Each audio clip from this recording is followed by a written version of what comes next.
ഇന്ന് നമ്മൾ തയ്യാറാക്കുന്നത് അടിപൊളിയായിട്ടുള്ള നല്ലൊരു റെസിപ്പിയാണ് കേട്ടോ. ഇത് കഴിക്കാനും നല്ല രുചി തന്നെയാണ്. അപ്പോൾ നമുക്ക് എങ്ങനെയാണ് ഇത് തയ്യാറാക്കുന്നതെന്ന് നോക്കാം. ആദ്യം നമുക്ക് ഇതിലേക്കുള്ളൊരു കുഞ്ഞു മസാലയാണ് റെഡിയാക്കേണ്ടത്. ഇതിനായിട്ട് ഇതാ കണ്ടോ, ഈ ഒരു വലിപ്പത്തിലുള്ള 14 അല്ലി വെളുത്തുള്ളിയാണ് എടുത്തിട്ടുള്ളത്. ഒപ്പം തന്നെ എരിവിന് ആവശ്യത്തിനുള്ള പച്ചമുളകും ഇതാ കണ്ടോ, ഈ ഒരു വലിപ്പത്തിലുള്ള ചെറിയ 2 കഷ്ണം ഇഞ്ചിയും കൂടെ ഇട്ട് കൊടുക്കാം. ഇനി ഇതിലേക്ക് ഇട്ട് കൊടുക്കുന്നത് ഒരു തക്കോലവും 2 ഗ്രാമ്പും ചെറിയ 3 പീസ് കറുവപ്പട്ടയുമാണ്. ഒപ്പം തന്നെ 1 ടീസ്പൂൺ പെരിഞ്ജീരകവും 1 ടേബിൾ സ്പൂൺ മല്ലിയും 1/4 ടീസ്പൂൺ മഞ്ഞൾപ്പൊടിയും 1/2 ടീസ്പൂൺ മുളക് പൊടിയും കൂടെ ചേർക്കാം. മുളക് പൊടിയൊക്കെ ചേർക്കുമ്പോൾ നമ്മുടെ എരിവിനനുസരിച്ചിട്ട് കൂടുതലോ കുറവോ ഒക്കെ ചേർക്കാം.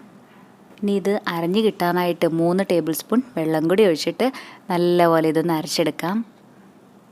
ഇതാ കണ്ടോ, നമ്മുടെ മസാലയൊക്കെ നന്നായി തന്നെ അരഞ്ഞു കിട്ടിയിട്ടില്ലേ. ഇതിനിവിടെ ഒന്ന് മാറ്റി വയ്ക്കാം. ഇനി അടുത്തതായിട്ട് നമുക്ക് എടുക്കേണ്ടത് കടലമാവാണ്. ഞാൻ 1 കപ്പ് കടലമാവാണ് എടുത്തിട്ടുള്ളത്. ഇത് നമുക്ക് ഒരു പാത്രത്തിലേക്ക് ഇട്ട് കൊടുക്കാം.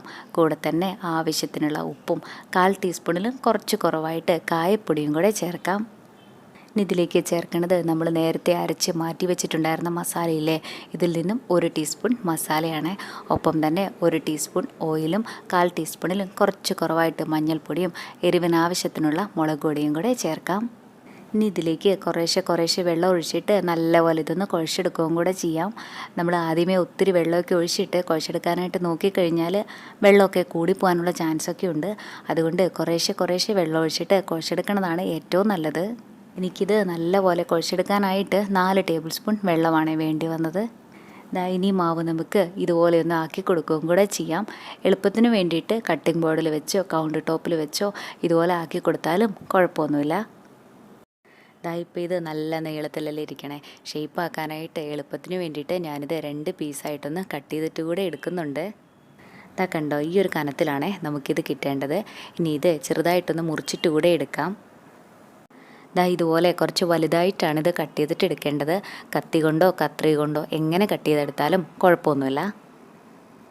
ഇനി ഇത് നമുക്കൊന്ന് വേവിച്ചിട്ടെടുക്കാം. ഇതിനായിട്ട് ഒരു പാത്രത്തിലേക്ക് 1.5 കപ്പ് വെള്ളമാണ് ഒഴിച്ചു കൊടുക്കുന്നത്. കൂടെ തന്നെ ആവശ്യത്തിനുള്ള ഉപ്പും കൂടെ ഇട്ട് കൊടുക്കാം.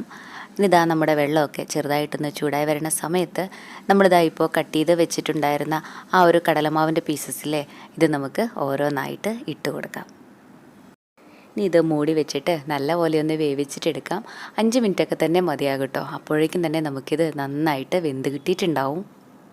ഇതിപ്പോൾ നല്ലപോലെ വെന്തിട്ടുണ്ട്. ഇനി നമുക്കിത് വെള്ളത്തിൽ നിന്ന് എടുത്ത് മാറ്റാം. നമ്മൾ ഈ കടലമാവൊക്കെ വേവിച്ച വെള്ളമല്ലേ, ഇതും നമ്മൾ കളയണില്ല കേട്ടോ, ഇതും നമ്മൾ ഉപയോഗിക്കും. ഇപ്പോൾ ഇതിൻ്റെ ചൂടൊക്കെ ചെറുതായിട്ടൊന്ന് പോയിട്ടുണ്ട്. ഇത് വെന്ത് കഴിഞ്ഞപ്പോൾ കണ്ടോ, ഇതിൻ്റെ മുകളിലായിട്ട് കുഞ്ഞു ബബിൾസൊക്കെ വന്നിട്ടില്ലേ. ഇനി ഇത് നമുക്ക് ചെറിയ പീസായിട്ട് കട്ട് ചെയ്തിട്ട് കൂടെ എടുക്കാം. കത്തി വെച്ചിട്ട് കട്ട് ചെയ്യണമെന്നാണ് എളുപ്പമെങ്കിൽ അങ്ങനെ ചെയ്തോളൂ. നമ്മളിവിടെ റെഡിയാക്കണത് ഇപ്പോൾ നമ്മൾ കട്ട് ചെയ്തെടുക്കണ ഈ ഒരു കടലമാവ് പീസസിലെ ഇത് വെച്ചിട്ടുള്ള ഒരു അടിപൊളി കറിയാണ് കേട്ടോ. നമ്മൾ എപ്പോഴും കഴിക്കണ പോലെയല്ല, വേറൊരു ടേസ്റ്റാണേ നമ്മുടെ ഈ ഒരു കറിക്ക് ഉണ്ടാവുക. നമ്മുടെ ചാനലിൽ കുറേ വെറൈറ്റി ആയിട്ടുള്ള നല്ല റെസിപ്പീസൊക്കെ ഉണ്ട്. കണ്ടിട്ടില്ലെങ്കിൽ ഒന്ന് കണ്ടു നോക്കണേ. അതുപോലെ നമ്മുടെ ഈ ചാനൽ ആദ്യമായിട്ടാണ് കാണണതെങ്കിൽ സബ്സ്ക്രൈബ് ചെയ്യാനും മറക്കല്ലേ. ഇത് മുഴുവനും കട്ട് ചെയ്തെടുത്തിട്ടുണ്ട്. ഇനി ഇതിവിടെ ഒന്ന് മാറ്റി വയ്ക്കാം. ഇനി നമുക്ക് നമ്മുടെ ഈ ഒരു കറി റെഡിയാക്കാനായിട്ട് ഒരു പാത്രത്തിലേക്ക് 1.5 ടേബിൾ സ്പൂൺ എണ്ണയാണ് കേട്ടോ ഒഴിച്ചു കൊടുക്കണത്. ഈ എണ്ണയൊക്കെ ചെറുതായിട്ടൊന്ന് ചൂടായി വരുന്ന സമയത്ത് ഇതിലേക്ക് കുറച്ച് വറ്റൽമുളകും 1/4 ടീസ്പൂൺ മഞ്ഞൾപ്പൊടിയും 1/2 ടീസ്പൂൺ മുളക് പൊടിയും കൂടെ ചേർത്ത് കൊടുക്കാം. മുളക് പൊടിയൊക്കെ ചേർക്കുമ്പോൾ നമ്മുടെ എരിവിനനുസരിച്ചിട്ട് കൂടുതലോ കുറവോ ഒക്കെ ചേർക്കാം. ഇനി ഇതിലേക്ക് ഇട്ട് കൊടുക്കുന്നത് 1/2 ടീസ്പൂൺ കസൂരി മെത്തിയാണ്, ഉണങ്ങിയ ഉലുവേല. ഇതും കൂടെ ചേർത്തിട്ട് നല്ലപോലെ ഇതൊന്ന് ഇളക്കി കൊടുക്കാം. ഈ സമയം ലോ ഫ്ലെയിമിൽ വെക്കാനായിട്ട് പ്രത്യേകം ശ്രദ്ധിക്കണം കേട്ടോ, അല്ലെങ്കിൽ നമ്മൾ ഈ ചേർത്തിട്ടുള്ള പൊടികളൊക്കെ കരിഞ്ഞു പോകും. ഇനി ഇതിലേക്ക് ഇട്ട് കൊടുക്കുന്നത് കണ്ടോ, കുഞ്ഞായിട്ട് അരിഞ്ഞെടുത്തിട്ടുള്ള 2 ടേബിൾ സ്പൂൺ സവാളയാണ്. ഇതും കൂടെ ചേർത്തിട്ട് നല്ലപോലെ ഇതൊന്ന് വഴറ്റി കൊടുക്കാം. ഇനി അടുത്തതായിട്ട് ഇതിലേക്ക് ചേർക്കുന്നത് നമ്മൾ നേരത്തെ അരച്ച് മാറ്റി വെച്ചിട്ടുണ്ടായിരുന്ന മസാലയില്ലേ, അതാണ്. ഒപ്പം തന്നെ 1/4 കപ്പ് ഒട്ടും തന്നെ പുളിയില്ലാത്ത തൈരും കൂടെ ഒഴിച്ചു കൊടുക്കാം. നമ്മളിപ്പോൾ നല്ലപോലെ പുളിയൊക്കെയുള്ള തൈരാണ് ചേർക്കണതെങ്കിൽ നമ്മുടെ കറിക്കും ആ ഒരു പുളിരസം ഉണ്ടാവും. അതുകൊണ്ട് പുളി കുറഞ്ഞ തൈര് ചേർക്കണതാണ് കേട്ടോ ഏറ്റവും നല്ലത്. ഇതൊരു നോർത്ത് ഇന്ത്യൻ റെസിപ്പിയാണ്. നമ്മുടെ നാടൻ കറികളൊക്കെ ഇല്ലേ, ആ ഒരു രുചിയല്ല നമ്മുടെ ഈ ഒരു കറിക്ക് ഉണ്ടാവുക. 2-3 മിനിറ്റ് നേരം നല്ലപോലെ ഇതൊന്ന് ഇളക്കി കൊടുത്തു കഴിഞ്ഞാൽ നമുക്കിത് മൂടി വെച്ചിട്ട് ഒന്നും കൂടെ നന്നായിട്ടൊന്ന് വേവിച്ചിട്ടെടുക്കാം. ഇതിപ്പോൾ നല്ലപോലെ കുറുകി വന്നിട്ടില്ലേ. ഇനി ഇതിലേക്ക് നമ്മൾ കടലമാവൊക്കെ നേരത്തെ വേവിച്ച് മാറ്റി വെച്ചിട്ടുണ്ടായിരുന്ന വെള്ളമില്ലേ, അതാണ് ഒഴിച്ചു കൊടുക്കണത്. കൂടെ തന്നെ നമ്മൾ കട്ട് ചെയ്ത് മാറ്റി വെച്ചിട്ടുണ്ടായിരുന്ന കടലമാവിൻ്റെ പീസസില്ലേ, അതും കൂടെ ഇട്ട് കൊടുക്കാം. ഈ സമയം ഉപ്പ് കൂടെ ഒന്ന് ചെക്ക് ചെയ്ത് നോക്കണേ, കുറവാണെങ്കിൽ ചേർത്ത് കൊടുക്കാൻ മറക്കല്ലേ. ഇനി ഇത് മൂടി വെച്ചിട്ട് 10 മിനിറ്റ് നേരം നല്ലപോലെ ഒന്നും കൂടി ഒന്ന് വേവിച്ചിട്ടെടുക്കാം. ഇടയ്ക്കിടയ്ക്ക് ഒന്ന് തുറന്നിട്ട് ഇളക്കി കൊടുക്കാനും മറക്കരുത്. ചപ്പാത്തിക്കൊക്കെ കഴിക്കാനായിട്ട് പറ്റിയ നല്ലൊരു കറിയാണ് ഇത്.